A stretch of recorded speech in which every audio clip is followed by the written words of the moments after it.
Rosa, est-ce que tu es prête? Je suis prête. Est-ce que tu veux peut-être nous faire un petit rappel de ce que tu fais aussi bien chez Decathlon qu'au sein de la communauté, peut-être avant de passer à la présentation? Oui, alors du coup, je m'appelle Rosa. Je suis, sociologue à la base et par, des chemins parfois un peu surprenants, et divers et variés, je me suis un peu reconvertie à la donnée.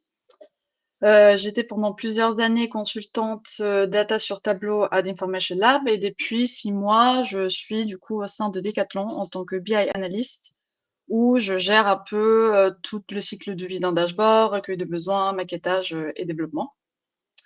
Et aussi depuis, cette année, je suis Tableau ambassadeur public, donc ça veut dire que je partage beaucoup sur les réseaux, et sur Tableau public en faisant, des dashboards, en donnant des petits tips et du coup, aujourd'hui, je vais vous présenter, les tables sur Tableau en 3 temps. Je vais pas vous voir donc s'il y a des questions, Maxime, Simon, s'il vous plaît, hésitez pas à, Pas de souci. me le dire. Et pourquoi ça marche pas? En attendant, bravo du coup pour Quitte l'écran. ton Ah, rôle d'ambassadrice. merci. Merci, merci. C'est la première année pour toi, hein, c'est ça? Oui, exactement, c'est la première année. Et tu n'hésiteras pas à nous mettre le lien de ton tableau public. D'ailleurs, Marion, tu peux mettre aussi ton tableau public parce que je sais que vous avez toutes les deux des profils assez fournis et des trucs super sympas. Donc, n'hésitez pas à les mettre aussi dans le chat. Peut-être que j'irai les chercher pour les partager. Je pense que tout le monde peut s'inspirer de ce que vous savez faire. Tout à fait. Eh bien, on voit bien ton écran, Rosa. C'est bon? C'est Parfait. parti pour toi. Je vais mettre le timing comme ça je me perds pas. Du coup, je vais vous présenter les tables sur Tableau en 3 temps. Donc, en entrée, on aura les tables natives. Je sais pas si j'aurai le temps de faire les extensions, mais je l'ai mis en bonus au cas où. Le plat, du coup, qui va être la technique, du scaffolding ou échafaudage ou du min zero, que je pense qu'il y a pas mal de gens qui utilisent déjà. Et le désert, c'est, le map layering qui est disponible depuis 2024.2, si je me trompe pas, qui permet de faire plusieurs couches de cartes, et que la communauté Tableau, comme d'habitude, il prend et il utilise pour faire d'autres trucs, et là, c'est, des tables. Donc, on va commencer, par les tables natives. Hop, pardon, c'est bon. Donc, on va commencer à mettre la catégorie, la sous-catégorie en ligne. On peut sélectionner plusieurs champs en faisant contrôle ou commande. Là, j'ai pris les ventes, le profit et le taux de marge, donc c'est des calculs assez simples. Les ventes, c'est si l'année 2024, du coup, tu me sors les ventes. Pour les évolutions, à nouveau, c'est l'année d'arrivée moins l'année de départ divisé l'année de départ. Donc, c'est des calculs que je pense tout le monde fait régulièrement. Et du coup, je vais faire un tableau avec les 3 indicateurs vente, profit et taux de marge et avec ces évolutions. Donc, je vais les sélectionner ici. Voilà, je me suis pas trompée. C'est bon, tableau comprend automatiquement qu'on veut tout ici en forme de table. On va peut-être centrer et mettre plus de taille, comme ça vous pouvez voir depuis vos écrans. Ah non. Hop. Voilà, parfait. Et comme on peut voir, ils sont pas très bien rangés. On peut venir les ranger ici, mais il faut faire attention de voir la petite flèche orange. Ou plus facilement, c'est venir les organiser facilement ici. Donc profit et vol, taux de marge, voilà, c'est bon. On peut voir aussi que les données ne sont pas mises en forme. Donc pour les mettre en forme, on peut venir ici formater et dire je veux que ça soit des devises personnalisées parce que je veux qu'un chiffre. Je les veux en milliers et avec 1 euro. On peut aussi les personnaliser plus. Moi, personnellement, j'aime bien quand le cas est séparé des chiffres. Et du coup, je mets l'euro plutôt collé. Ensuite, ce format, je peux venir le copier. Quand on fait un changement ici, la mise en forme est gardée que dans la vue. Donc, par exemple, si là, je crée une page et je remets vente 2024, il se remet à sa forme de défaut. Donc, une technique que moi, j'aime beaucoup, si je suis sûre qu'on va garder la même mise en forme pour toutes les vues, c'est sélectionner les indicateurs que je veux. Donc, pour ce cas, profit et vente. Venir ici, propriété par défaut, format de nombre. personnaliser. Et maintenant, automatiquement, j'aurai cette mise en forme sur toutes mes vues. Donc, j'ai fait ça pour vente et pour profit. Pour taux de marge, je vais lui donner aussi en pourcentage. Donc, propriété par défaut, format de nombre, pourcentage avec qu'un chiffre. Et pour les évolutions, comme je vais mettre en valeur que c'est des évolutions qui vont vers le positif ou le négatif, je vais leur donner une petite mise en forme un peu plus spécifique.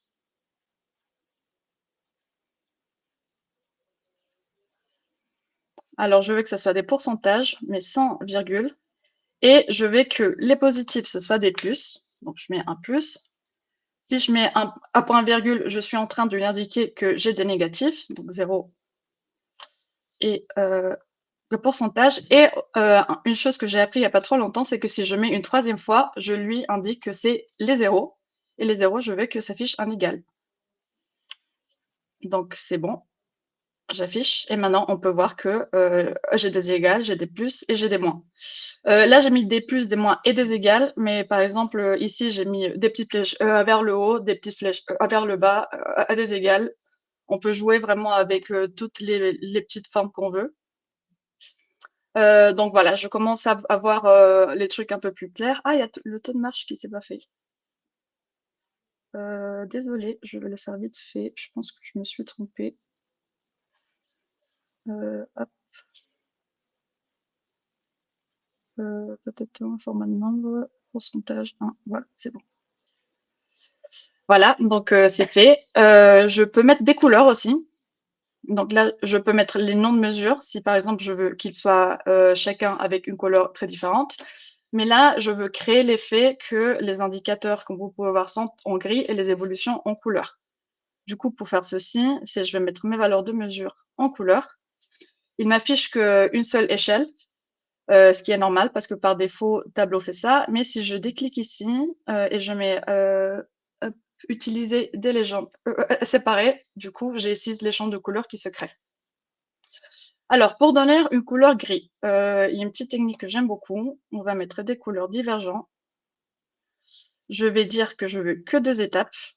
Donc, ça veut dire les négatifs ou les positifs. Ou à ce cas, comme c'est des sommes, mais il n'y a pas des négatifs, donc il me met le centre automatiquement. Je vais sélectionner le gris pour les négatifs, le gris pour les positifs. Et comme ça, j'ai mon indicateur qui est en gris. Je vais faire pareil pour profit.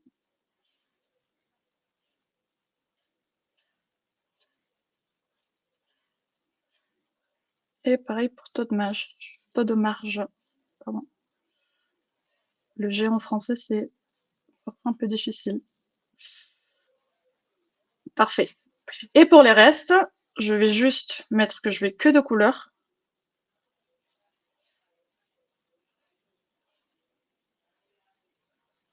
Voilà, donc les négatifs vont être en rouge, les positifs en bleu. Et ça rend à peu près ce rendu à la fin.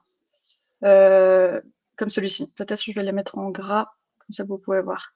Une autre chose aussi qu'on peut faire sur les tables sur tableau, c'est changer le repère en carré. Et du coup, en fait, les couleurs, ça s'applique au carré. Donc, par exemple, ici, je peux garder une vue comme ça, ou je peux utiliser la même technique pour mon indicateur et les mettre en blanc. Hop, voilà. Donc ça, c'est un peu les petits tips que je peux vous filer. C'est à vous de jouer pour savoir quel type de table vous voulez créer. Donc, les tables natives sont rapides parce qu'elles sont natives. Donc, ça veut dire que le traitement de données se fait de manière assez puissant ou assez bien. Mais c'est très peu flexible. Et c'est pour ça que la communauté Tableau a créé cette technique du scaffolding ou de l'échafaudage qui consiste à construire un peu des colonnes fictives. Là, je vous les ai tracées avec des min 0. Alors, comment ça fonctionne? Allons à la démo 2, du coup. On veut arriver à ce rendu final. Donc, on va commencer par faire les catégories ici. Il faut tout le temps mettre donc, un min 0. Pourquoi c'est un min? Min parce que c'est un calcul qui demande peu de puissance et on sait que ça va être tout le temps 0. parce que c'est le minimum de 0, du coup, ça va être 0. Si je mets du coup mes sous-catégories ici, on peut voir qu'il y a un 1000 euros par chaque catégorie que j'ai mis dans ma vue. Donc là, je veux faire le petit cercle là pour la catégorie. Donc, je vais mettre dans mon premier 1000 euros. Catégorie 1L, ça veut dire que j'ai pris que la première lettre de ma catégorie. Je vais faire un petit cercle. Je vais agrandir. Étiquette, je vais la mettre en centre, Voilà, 10 en blanc. Les couleurs, je les ai déjà préconfigurées sur catégorie. Voilà, j'ai mon petit cercle avec la première lettre de la catégorie. Ensuite, je vais faire mes sous-catégories. Donc, à nouveau, je vais faire un 1000 que je vais venir sélectionner ici. Je vais mettre mes sous-catégories en étiquette. Et là, je veux faire ce petit effet de étiquette. Donc, la technique pour faire ceci, c'est les formes. Là, j'ai préconfiguré des formes. Vous allez voir, je les appelais perso. Donc, je les sélectionne. Comment mettre des formes? Il faut venir dans vos dossiers My Tableau Repository. Dans Shapes, vous allez trouver les shapes qui viennent avec Tableau. Et moi, j'ai créé juste un autre dossier que j'ai appelé perso. Et on peut vraiment mettre tout ce qu'on veut tant que ça soit en PNG. Donc là, j'ai mis une tête, on peut mettre des cubes, des cercles, des fleurs, vraiment. Sky is the limit pour cette technique. On va le faire un peu plus grand. Voilà. L'étiquette, il faut la forcer. Ici, je peux pas mettre de couleur, comme vous pouvez voir. Donc, ce qu'il faut faire, c'est créer un champ, un faux champ, où je veux mettre juste un espace, que je veux mettre en couleur. Et là, c'est bon. Je peux sélectionner la couleur que je veux. Je vais mettre le violet. Et c'est bon. Donc là, j'ai déjà créé ces deux éléments. Et maintenant, j'aimerais bien qu'ils soient un peu plus collés pour créer cet effet où ça fait comme si c'était que une seule colonne. Donc pour ça, je vais faire un axe double.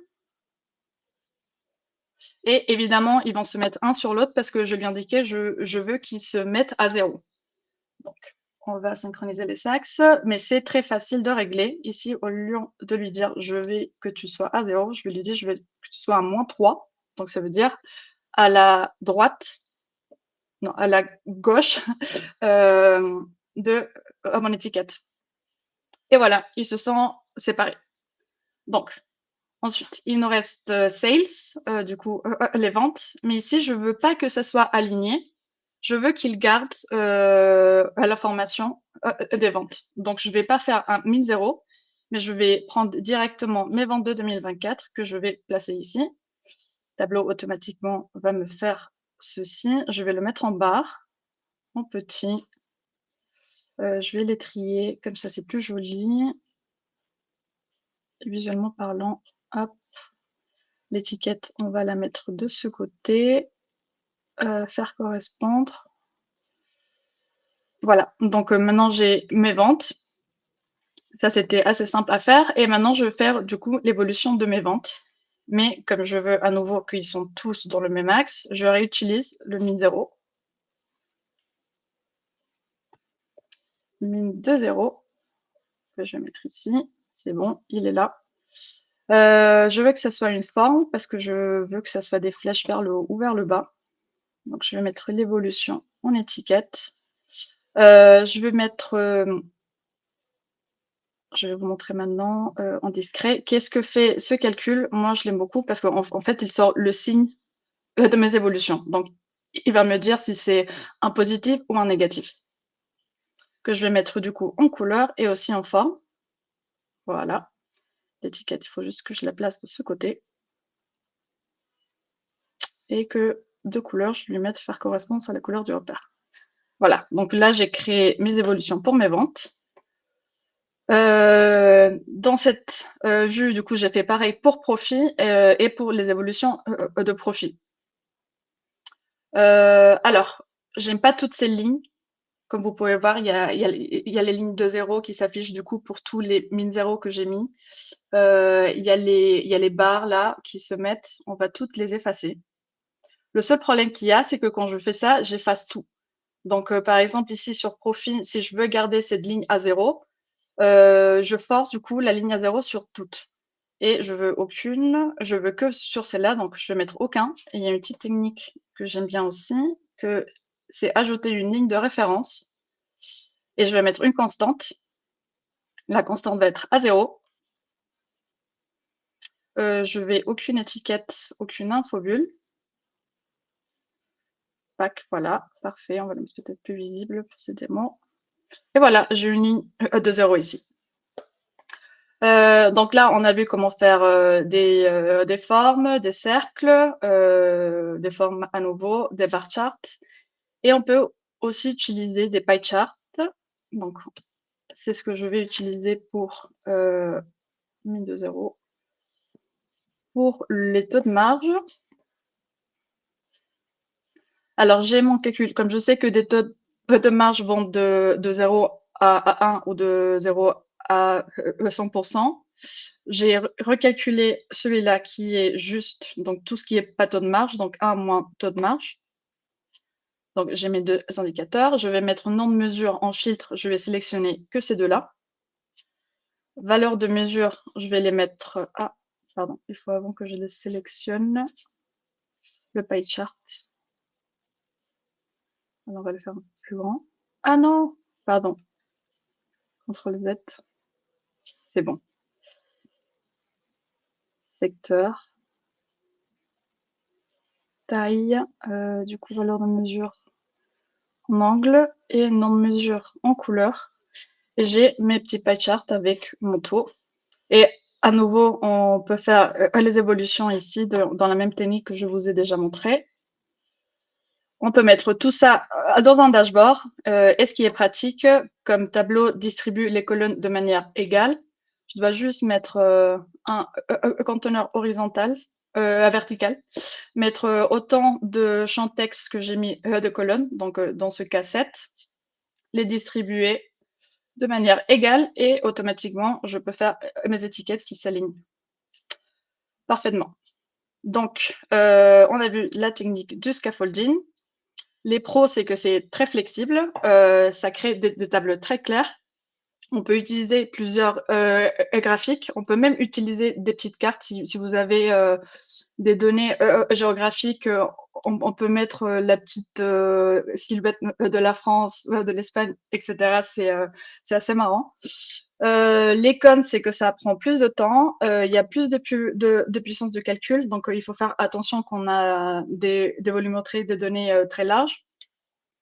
Certains graphiques restent très compliqués à faire. Avec cette technique, les line charts, c'est vraiment très compliqué à faire. Mais je vous ai mis ici en lien le dashboard de, comment il s'appelle, Samuel Parsons, où il a vraiment fait un dashboard incroyable. Il utilise plein de techniques et il a même fait une vidéo YouTube que je vous encourage à aller voir si vous voulez approfondir dans cette technique. Hop. Ensuite, on va passer... Je mets la vidéo dans le chat directement si les gens veulent regarder plus tard toute cette sorcellerie qui se passe dans tout ce que tu montres et dans ce que Samuel sait faire. Est-ce que ça va? Je vais trop vite ou ça reste clair? Écoute, je pense que c'est bien. Les gens réagiront dans le chat. Dans tous les cas, on republiera aussi le recording si les personnes veulent le refaire step by step. Donc, ça me paraît très bien. Super. Bon, du coup, maintenant, je vais passer à la troisième partie, le dessert. Le petit truc sucré, parce que je pense qu'il y a encore plein de manières à l'utiliser et qu'on n'est qu'au tout début. Donc, ce qui est bien sur le map à layering, c'est que les line charts sont assez simples à faire. Ce qui est pas bien, c'est que les bar charts, c'est hyper compliqué. Donc, bon, il faut choisir ce qu'on préfère. On va du coup démarrer la démo pour cette partie. Ah oui, non, attendez. Voilà, comment ça fonctionne. Alors, comme vous savez, notre Terre, c'est une sphère qui est délimitée par des latitudes qui vont de nord au sud et des parallèles ou longitudes qui vont de l'est à l'ouest. Et du coup, dans le croisement de ces deux-là, on peut se situer. Donc, si on prend les cartes et on essaye de les mettre sur deux dimensions, on se retrouve avec ceci. Donc, le 0 qui se trouve à peu près ici en Afrique. bon, proche de l'Afrique, mais sur l'océan. Où on peut aller de -80 à +80 dans les latitudes et à 90 et à -180 à +180 dans les longitudes. Donc, je vous conseille vraiment de planifier un peu comment vous allez mettre tous vos outils ou tous vos indicateurs, parce qu'il faut jouer un peu sur des X et des Y, dans ce cas des longitudes et des latitudes. Moi, avant, je me suis dit que j'allais placer mes indicateurs de cette manière. Les catégories, je vais les mettre au 0, les sous-catégories en 5, les ventes en 10 et ainsi de suite. Et mes latitudes vont aller de 0 à 1. Donc 0,5, ça va être mon centre. Donc ça veut dire que je vais placer tous mes indicateurs ici. Ce qui ça veut dire, là peut-être c'est beaucoup plus visuel, c'est que voilà, ça c'est mon 0, ça c'est mon 1,5. Donc celui-là qui va être la première. Mon petit cercle de catégorie va être situé entre 0 et 0,5. Et ainsi de suite. Donc, on va commencer. On va mettre mes catégories. Tableau va comprendre automatiquement que je suis dans une carte. Et quand je mets mes sous-catégories, bam, il va me créer autant de cartes que de sous-catégories j'ai mis. Donc, allons-y. On va faire un petit cercle. Ah, carré. Cercle. C'est bon.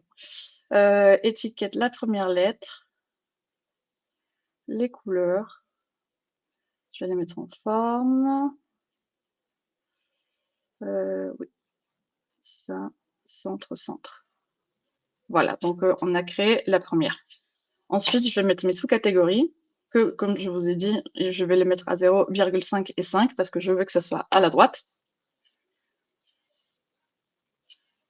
Et du coup, ça se voit ici. Donc, on va refaire la même technique qu'on a fait pour le scaffolding. Je vais le mettre en shapes, perso, taille plus grand, sous-catégorie en texte, centré, centré, couleur blanc. À nouveau, on ne peut pas sélectionner la couleur sur les formes, donc je vais créer un champ demi que je vais mettre en couleur.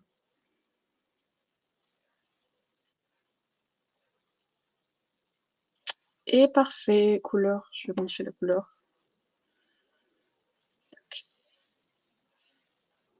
Voilà, donc là, j'ai les deux, mais vous voyez, j'ai encore ces trucs un peu embêtants des cartes. Si je dézoome, en fait, je suis encore dans l'océan. Donc, pour l'enlever, je vais venir carte d'arrière-plan et je vais mettre aucune. Et voilà, magiquement, je me retrouve dans un plan que on peut connaître un peu plus. Par contre, voilà, donc un petit plan cartésien. Je vais venir personnaliser l'axe. Je vais lui dire, je veux que tu sois à 0,2 au plus bas pour laisser un peu de marge et en haut à 1,2. Parfait. Donc, maintenant, on va aller à faire notre première voilà. Line chart, donc ça va être les ventes. Dans cette technique, pour les afficher entre 0 et 1, du coup, je vais devoir normaliser. Qu'est-ce que ça veut dire normaliser? C'est que je vais prendre ma courbe de vente et je veux que ça se situe tout le temps entre 0 et 1. Donc, la technique la plus simple, c'est de normaliser par la valeur la plus haute. Pourquoi? Parce que, imaginons ici, c'est janvier, février, c'est le mois de mars. Imaginons que je suis à 1000 €. Donc, quand je divise 1000 par 1000, ça fait 1. Donc, ça veut dire que ça va être le plus haut. Et toutes les sommes inférieures vont se situer entre 0 et 1. Donc, c'est une technique de normaliser qui marche très bien et que je trouve aussi très claire. Donc, comment on va faire ça? C'est celle-ci, vente, normaliser. Alors ici, ce que j'ai fait, c'est je fixe le mois et la sous-catégorie et je calcule la somme pour l'année 2024 de toutes mes ventes. Donc voilà, j'ai fixé au mois, donc ça c'est mes ventes au mois normal, ça c'est mes ventes fixées, donc c'est la même, c'est normal. Ensuite, je vais venir ici, faire les ventes, du coup, le champ que je viens de vous montrer, qui vont être divisées par le max de ces ventes à la sous-catégorie. Qu'est-ce que ça veut dire? C'est qu'ici, je vais aller chercher mon chiffre le plus grand, là c'est 9000, qui va diviser du coup tous ces chiffres ici. Donc c'est normal que 9000, ça soit à 100, et tout le reste va être au-dessous. Donc voilà, ça c'est la technique pour normaliser. En plus, je viens de me rendre compte que je vous ai pas parlé de MP. C'est make point. Alors on va ici du coup appliances, c'est les sous-catégories. Donc make point, c'est une fonctionnalité de tableau. Pardon, je vais le faire un peu plus petit. Voilà. Donc make point, ça sort. En fait, il renvoie un objet spatial créé à partir de la latitude et la longitude. Donc ça veut dire X et Y. Le premier chiffre, c'est la latitude. Le deuxième, c'est la longitude. Voilà. Désolée, j'avais oublié de vous expliquer ceci.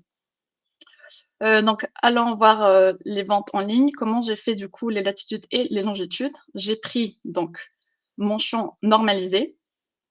Je vais le mettre, ça va être plus simple. Il faut tout le temps mettre ici en détail le mois, mettre en ligne. Voilà, c'est bon. Donc, pour mes ventes en ligne, j'ai fait toutes mes mois normalisés. Donc, ça veut dire c'est ce qui va déterminer le haut et le bas. Donc là, c'est le vente de janvier, février, mars, avril, etc. Et du coup, pour les latitudes, oui, ils vont se situer à l'horizontale. Ça va être les mois. Donc janvier c'est 1, février c'est 2, etc. Plus 10. Pourquoi plus 10? Parce que je veux que ma ligne commence à partir d'ici. Donc ça veut dire que janvier, ça va être 10 plus 1, 11. Février, ça va être 10 plus 2, 12, etc. Mais ici, je trouve que la ligne prend trop de place, surtout qu'on va commencer à mettre plus d'objets et du coup, ça va commencer à se tasser. Donc, le seul truc que je vais faire, c'est je vais diviser par 1,4 qui va faire que la ligne se tasse un peu et ça va me permettre de mettre plus d'objets à côté. Donc voilà, là, j'ai fait la ligne et j'aimerais bien avoir, comme ici, la somme de mes ventes de taux de l'année avec l'évolution un sur l'autre. Donc, comment j'ai fait ça? Ben, j'ai créé aussi un make point pour mes ventes, qui du coup c'est 1.7. Pourquoi 1.7? Parce que je veux pas que ça soit sur 1.5, je veux que ce soit un peu plus au-dessus.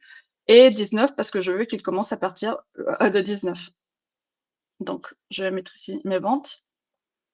Pour les évolutions, j'ai fait un peu pareil. J'ai juste mis 20 parce que vous allez voir, l'indicateur, il est un peu plus petit. Donc, il est un peu déplacé et comme ça, je pouvais les centrer à la fin. Donc, je lui ai donné un autre point et 1.3 parce que du coup, je veux que ce soit au-dessous. Donc aussi, je peux venir le placer. Donc, sur vente, je vais mettre texte. Je vais... Ah, si, il faut que je fasse un truc ici, sinon ça va s'écraser. Je vais mettre 24. Pardon, je vais fixer juste parce que sinon, voilà, ça va s'écraser. Donc, je suis là. Donc, les ventes de 2024, je vais les mettre en texte. Non, pardon, je vais les mettre en cercle parce que je veux bien les placer. Je vais les placer à la droite. Non, c'est ici. Voilà. Et je vais mettre une couleur. Voilà, comme ça, on ne peut pas voir le petit point qui s'affiche ici. Peut-être plus grand aussi. On va le mettre 12. Voilà. Et je vais du coup reprendre mes évolutions qui sont juste en bas. Et je vais refaire des formes comme on a fait avant. Évolution en couleur que je vais venir mettre en discret parce que je veux que 2 formes. C'est bon. Étiquette, on va la mettre, faire correspondre aux couleurs de repère comme on a fait dans la démo d'avant. On centre et on va mettre une taille plus grande. Voilà. Donc là, vous avez peut-être la sensation qu'ils ne sont pas vraiment centrés, mais quand on va mettre tout le reste des indicateurs, ça va faire ceci. Je vais passer à celle-là. Imaginons qu'on a refait tout pareil pour profit et aussi on a mis les évolutions et le total. Mais comme profit a des valeurs négatives, j'aimerais bien que ça se voit plus, non? Donc là, je l'ai mis en rouge, mais je trouve que c'est pas très clair. Donc, ce qui est cool avec cette fonctionnalité, c'est que je peux mettre des couches sur des couches. Donc, je vais faire une petite baseline qui, du coup, consiste à faire la même technique. Là, c'est plus 25 parce que, du coup, le profit a commencé à 25 comme on avait précalculé ici. Vous pouvez voir. Mais je mets pas la normalisation parce que je veux que ça soit une constante. Donc, je lui dis, elle va rester à 0,5. Donc là, je dois juste la poser ici, dire que c'est une ligne, faire des petits pointillés. Ah oui, j'ai oublié de mettre moins en détail, très important. Et voilà, j'ai une ligne 0 qui m'indique quand mes profits vont vers le négatif et quand mes profits vont vers le positif. Donc le seul truc qui nous reste à faire, c'est le pie chart. Donc ça veut dire qu'on peut faire aussi des pie charts avec cette technique. J'ai déjà précalculé, voilà, taux de marge que je vais mettre à 0,7 parce que du coup, à nouveau, il y a l'évolution qui va être au-dessous. Du coup, je veux qu'il soit un peu plus en haut. Taux de marge, pie chart, en secteur, faire un peu plus grand. Ah, pardon, pardonnez-moi, c'était ici que je devais le faire. Baseline, c'est bon. Taux de marge. Voilà, c'est bon. Pie chart. Non, texte, secteur.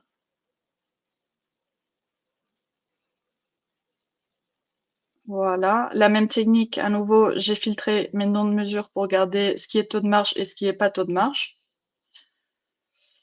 Du coup, je vais mettre les noms de mesure en couleur. Là, c'est vert parce que je ne lui ai pas encore indiqué que je vais les valeurs. Voilà.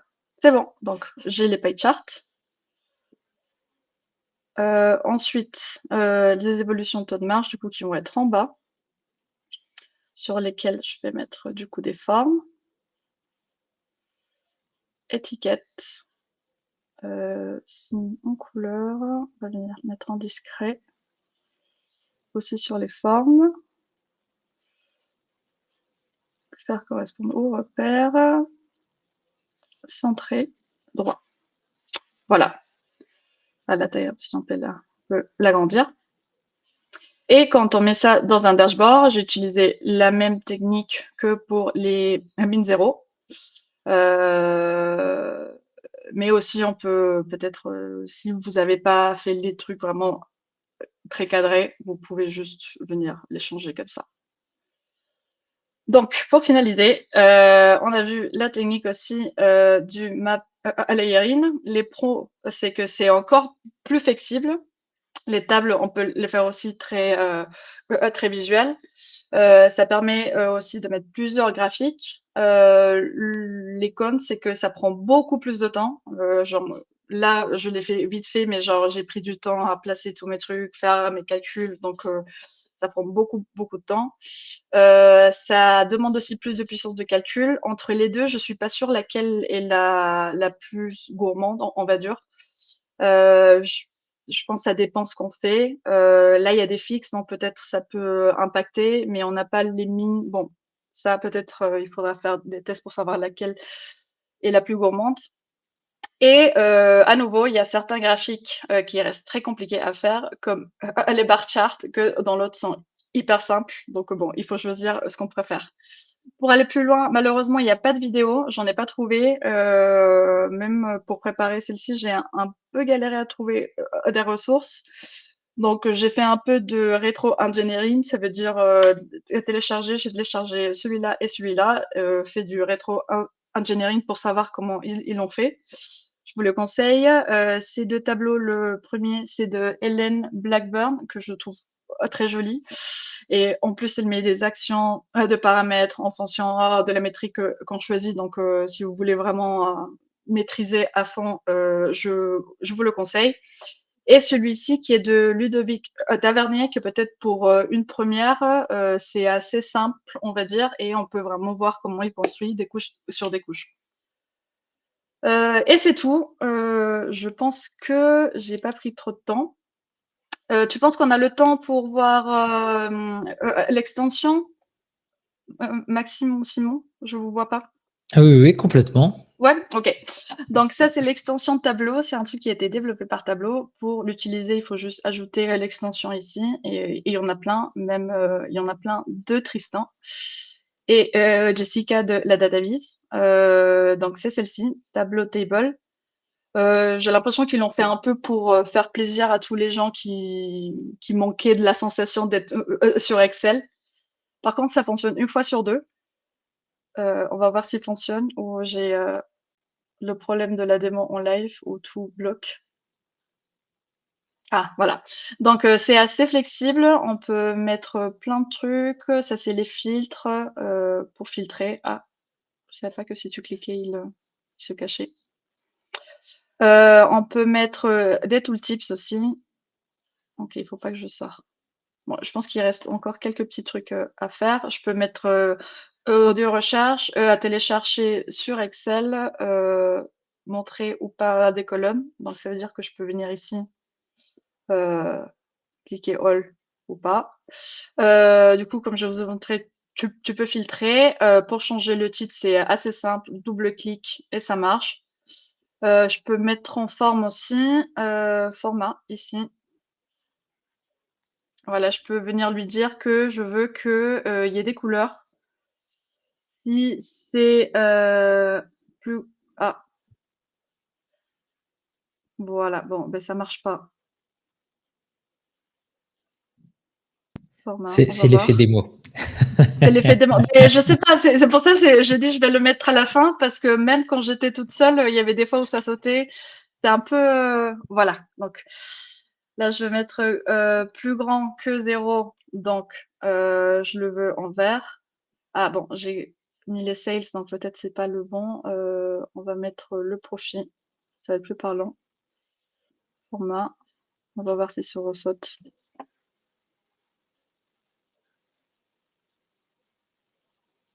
Bon.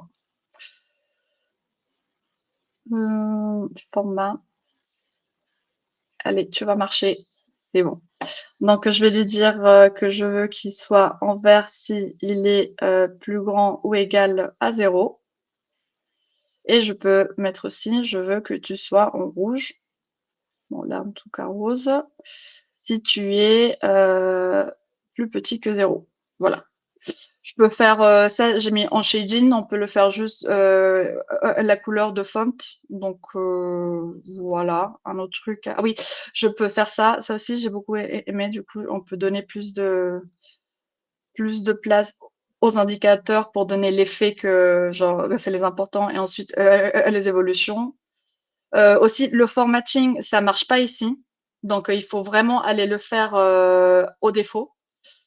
Mais sinon, pour le reste, c'est cool, on peut télécharger. On peut aussi dire je vais que Bootcase. Bon, voilà, c'est un peu, j'ai l'impression que c'est un peu l'expérience Excel sur tableau. Exactement, c'est ce que j'allais dire. Ouais. C'est pour redonner un petit peu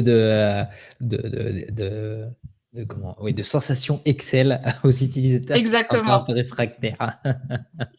Donc voilà, j'ai fini ma présentation. J'espère ne pas avoir parlé trop vite et été clair. Et Non, du c'était coup, je vous vois super. plus. C'était vraiment très bien et effectivement, ça permet de voir les différents niveaux de complexité qu'on peut apporter aux tables Oui, qui, bon, bah, dans le chat, on en a rigolé au début avec Maxime. C'est vrai que ça peut être très vite enquiquinant quand les clients ou les utilisateurs métiers demandent des tables, mais on peut en faire quand même quelque chose de finalement assez sexy comme tu as pu nous le montrer et même au travers d'étapes finalement pas si compliquées que ça. Et je pense que c'était très intéressant de montrer justement aussi comment ça se faisait et de voir voilà, qu'il y a des étapes très simples pour arriver à des choses déjà plutôt sympas et qu'après, effectivement, on pourrait aller s'éclater même, et ça, c'est la très grande force de Tableau, on peut mm, aller au-delà même de l'imagination et vraiment trouver des nouvelles façons de faire. Et ça, c'était vraiment super de le montrer comme ça. Il me semble pas avoir vu de questions. Enfin, il y a eu une question, mais elle a été répondue très rapidement dans le chat. Je la rappelle juste pour ceux qui n'auraient pas accès au chat ou qui regardent le replay. C'était au tout début quand tu as fait l'entrée, donc avec la table toute simple. Comment est-ce que tu faisais pour mettre les petites flèches d'indicateurs si on est en train d'augmenter le profit ratio ou Ah si on est oui. en train de descendre? Oui, mais du coup, c'est un peu la même technique que j'ai mis du plus et du moins, sinon que j'ai pris c'est les, comment ils appellent? Icônes Les codes ASCII. ou Unicode. Ah oui, c'est ça. Je vais vous envoyer, là, je la cherche pendant J'ai que... mis un lien vers Wikipédia Ah, avec les triangles parfait. en format char à copier-coller. Donc, je pense que ça a répondu un petit peu aussi. Et il y avait Mais Alicia super, qui avait merci. déjà répondu en grande partie à la question. Donc, je pense que ça Exactement. fera l'affaire. Ouais, moi, je peux que aller dans le sens de Simon aussi. Bon, après, on n'est pas forcément. Je pense qu'on est biaisé, lui comme moi, parce qu'on aime bien ce genre de sorcellerie. Mais c'était vraiment super intéressant. Ça allait pas forcément super vite. Par contre, c'est assez complexe. Donc, je pense que là, pour le coup, le recording sera utile à tout le monde, à tous ceux qui veulent le reproduire, parce que c'est le genre de choses qui paraissent simples, mais qui, lorsqu'on veut le faire, est peut-être un petit peu difficile. Et on a Eric qui vient de dire qu'il allait essayer ça dans son prochain dashboard. Donc, tu peux même nous taguer. Comme ça, on regardera un petit peu ce que ça Oui, donnera sur un grave. dashboard public. Faire une petite tribute au travail de Rosa, ça fera pas de mal. Oui. Et d'ailleurs, genre, je pense pas publier ce dashboard sur public, mais si quelqu'un le veut, je peux vous envoyer le dashboard. Il faut juste m'écrire sur LinkedIn et comme ça, vous pouvez voir un peu tout. Trop Parfait. bien. Je vais mettre ton LinkedIn dans le chat, comme ça sera fait. C'est ce que j'allais suggérer, ouais, effectivement. Je reviens juste très rapidement sur le formatage parce que tout à l'heure, tu as montré une technique, mais je pense que dans les tables, on est très vite amené à utiliser beaucoup de formatage de nombres. J'ai mis un petit lien dans le chat vers un article de blog qui explique très bien le formatage. D'ailleurs, big up à Maxime puisque c'est lui qui me l'a transmis au tout départ. C'est un article qui pousse vraiment très très loin le formatage et qui explique en fait comment fonctionne vraiment de bout en bout le formatage des nombres. Et une fois qu'on a saisi comment ça fonctionne, c'est assez intéressant finalement de pouvoir s'en servir pour parfois faire des choses que l'on faisait précédemment dans les vises et que finalement on peut faire dans le formatage et donc potentiellement peut-être un peu plus performant. Et justement, la question de la performance, c'était un des sujets là du coup sur les deux versions de table un peu plus avancées. Est-ce que toi, dans des use cases métiers ou clients, tu as déjà eu l'occasion de mettre ça en place et est-ce que tu as déjà vu des limites par rapport à ça? Est-ce que certains types de Mapleyen, vises... pas encore, parce que c'est assez récent. Et je t'avoue que c'est en préparant ceci que je me suis dit, allez, ok, je vais m'asseoir, je vais me forcer à comprendre comment ça marche cette sorcellerie. Mais les tables avancées, c'est vrai que c'est genre, je tends à les utiliser beaucoup. Il faut juste faire attention de faire des calculs assez simples, faire plutôt des calculs de table que des fixes. Mais après, je pense si tu utilises les bonnes pratiques de calcul, ça marche. Je sais que dans un ancien client, quand j'étais chez Thiel, on en avait fait une et il y avait quand même 10 millions de lignes et le truc, ça tournait bien. Donc voilà, il faut juste faire attention à comment on fait ses calculs, comment on modélise la donnée avant et normalement, ça devrait pas empêcher. Ok, ouais, Après, donc même oui, et avec si les on met fixes, 20 colonnes, ça fait beaucoup. oui. Mais bon, voilà. Évidemment, l'objectif justement aussi de ce genre de tableau, c'est de finalement le rendre plus lisible. Donc effectivement, plus on rajoute de colonnes, moins ça devient lisible. Donc c'est un compromis comme toujours Exactement. dans la vise. Mm, exactement. Je sais pas, Max, si toi tu avais des questions, parce qu'il me semble pas en voir d'autres sinon dans le chat. Non, honnêtement, je crois que c'est bon niveau C'était questions. clair. Je pense que clairement, les questions viendront aussi, je pense, une fois que chacun se confrontera à ce genre de choses-là. Et du coup, n'hésitez pas à contacter Rosa ou Simon ou moi si vous avez des questions là-dessus. On sera un plaisir de vous aider. Vous pouvez nous rejoindre sur la communauté de Slack Tableau. On va créer un Oui. channel Data Femme France. Vous pourrez aussi nous poser vos questions là-dessus. Je pense qu'on fera peut-être une annonce là-dessus sur le prochain French Tag une fois que ce sera créé pour que tout le monde puisse nous rejoindre.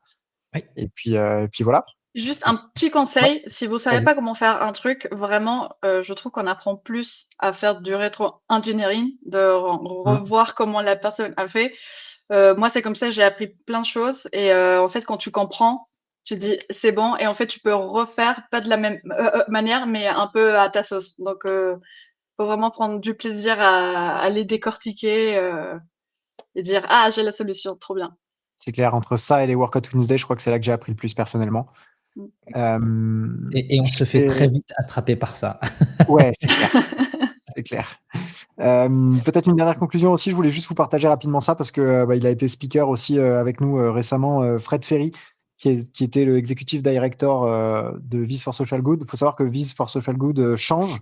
Il y a du rebranding, mais il y a aussi un changement de mode de fonctionnement, si j'ai bien compris. Donc pour ceux qui avaient été intéressés par l'initiative qui consiste à aider des associations, des ONG, des non-profit en tout cas, à tirer profit de leurs données et à démocratiser à la fois leur accès et leur utilisation de la donnée. Donc Viz for Social Good devient Data Changemakers. Vous avez un QR code ici que vous pouvez flasher si ça vous intéresse. Il y a un premier événement qui démarre le 11 juillet avec une initiative en Inde, je crois. Et voilà, donc il y a un forum, vous pouvez vous inscrire à la newsletter, etc. Et l'idée, c'est de faire en sorte qu'un maximum de personnes avec des compétences data ou des personnes qui veulent en développer puissent travailler pour la bonne cause à chaque fois. Donc voilà, n'hésitez pas à rejoindre l'initiative, c'est gratuit. Vous allez avoir des personnes qui vont vous aider, que ça soit à développer vos compétences, à créer un meilleur portfolio, et tout ça dans le but d'aider des assos. Donc c'est hyper cool, n'hésitez pas à rejoindre ce type d'initiative. Bien sûr, si vous avez des questions, n'hésitez pas aussi. Oui, Simon? Mais j'ai un petit rappel, donc encore une fois, mais on l'a déjà dit 2 fois, mais pour ceux qui nous auraient rejoints en cours de route, n'hésitez pas aussi à nous rejoindre au Tableau Summit Paris qui a lieu le 17 juin à Paris. Comme son nom l'indique, à la médiathèque de Bercy. On vous a mis de toute façon le lien dans le chat, et pour ceux qui le regardent sur YouTube, on en mettra en description. Mais en tout cas, c'est une opportunité pour vous de rencontrer la data femme francophone, peut-être même des gens qui viennent d'ailleurs, et surtout aussi pour pouvoir échanger, pour pouvoir éventuellement poser vos questions aux speakers qui seraient présents à ce Tableau Summit Paris. Et ce sera un plaisir de pouvoir vous y rencontrer. N'hésitez pas à vous y inscrire. C'est donc ce 17 juin à partir de 13h30, si je ne dis pas de bêtises. Et enfin, vas-y, pardon, je t'en prie. Si vous souhaitez animer une session, encore et toujours, on cherche constamment des speakers à des horizons plus ou moins lointains d'ailleurs, mais parce qu'on a la chance maintenant d'avoir une bonne liste de personnes qui ont postulé. Mais n'hésitez pas, si vous voulez vous frotter à cet exercice, partager ce que vous savez faire. Vous avez vu que ça peut être des thèmes qui sont très haut niveau comme des thèmes qui sont très techniques, comme on en a eu aujourd'hui. Donc n'hésitez pas à nous contacter. C'est un excellent moyen de parler à un petit groupe, de s'entraîner à le faire. Voilà, je pense que si on a des personnes qui nous rejoignent et qui continuent de le faire, c'est que l'exercice doit être plaisant. Donc si ça vous tente, n'hésitez pas à nous contacter. Et si vous avez des découvertes à partager aussi, c'est très intéressant, même des retours d'expérience, on est toujours preneur. C'est clair. Voilà, on vous remercie d'avoir participé. On se donne rendez-vous début juillet pour un prochain French Tug. Tout à fait. Et d'ici là, rejoignez-nous sur Slack. Merci beaucoup Rosa, merci Marion, et à très bientôt. Et merci Max aussi. Merci à vous. Merci à vous tous. Merci à beaucoup Kelly Rosa aussi, d'avoir pris le temps encore une fois de venir nous parler. Ouais. Merci Marion, c'est toujours là.